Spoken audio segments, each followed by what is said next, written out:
usually get the same three questions. Who are you? Why do you want to be Attorney General? And what are you going to do?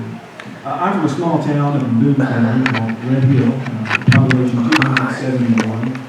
So we were a booming economy. But anyway, my parents were both teachers and grew up there on the edge of the Bull Shoals Lake. Educated at the University of Arkansas, my law degree from UL Law in 1999. That's a little hard to say. So I've been in practice for 22 years. I have been former president of the Arkansas Trial Lawyers Association. I am on the board of trustees of the Arkansas Bar. I've had a varied practice. I've worked in what you might call a big law firm at Dover Dixon Horn for 3 years out of law school. And I've been self-employed for about the last 20. Working here in Little Rock, but also around the state. So that's my brief background. JesseGibsonForArkansas.com is my website. There's plenty to buy. The good news I have here is that we really don't have a partisan issue. I'm running as a Democrat for Attorney General, and Mr. Jones running as a Republican. But I don't think that the issues regarding FOIA are partisan in the least. I think they are equally important to people of any political stripe, any political argument. The two ways that I've been involved in FOIA kind of shape my feelings about it. And first of all, it is as a litigator, as an attorney.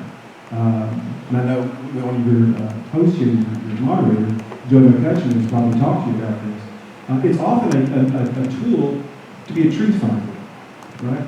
So many times in cases that I've been involved with, of a wide variety, that perhaps in the discovery process you're told X and Y and Z.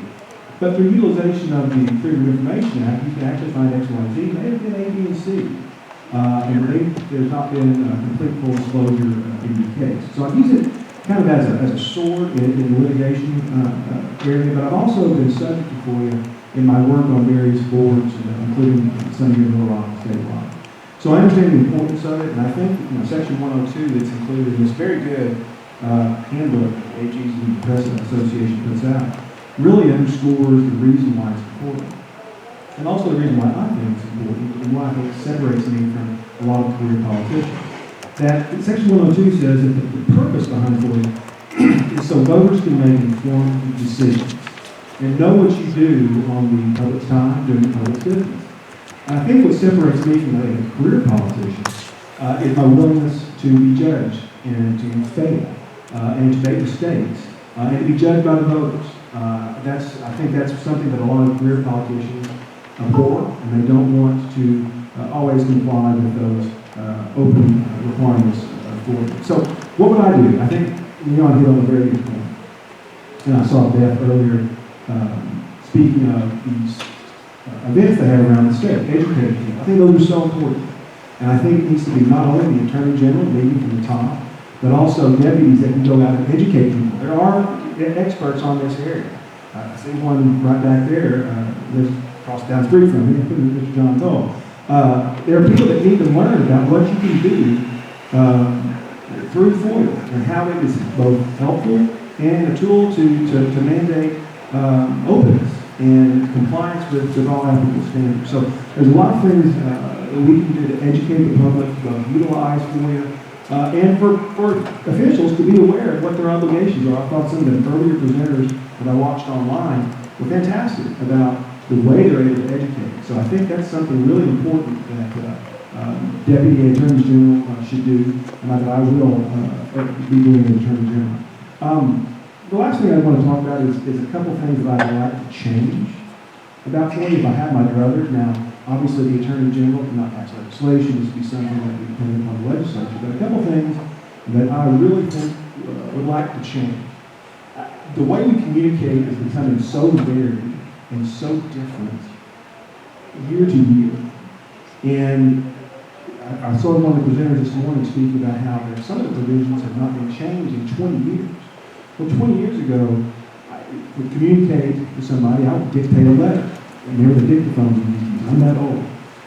Now we use Snapchat, we use all these different kinds of applications. I use a lot of them on my phone.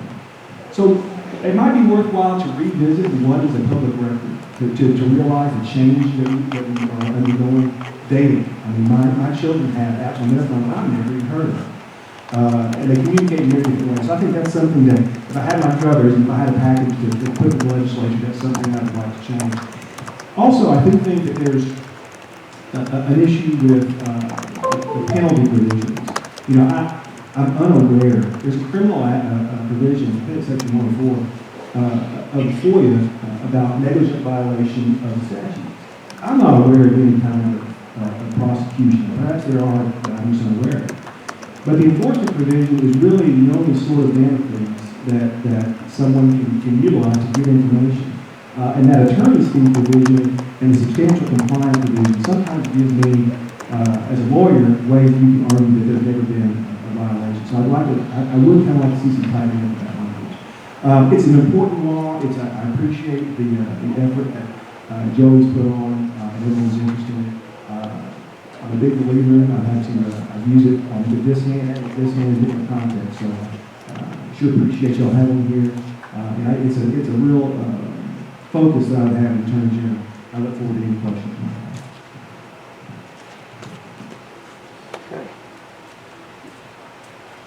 Does anyone have any questions? Yes, if you'll come up, we'll get you the mic here. Thank you.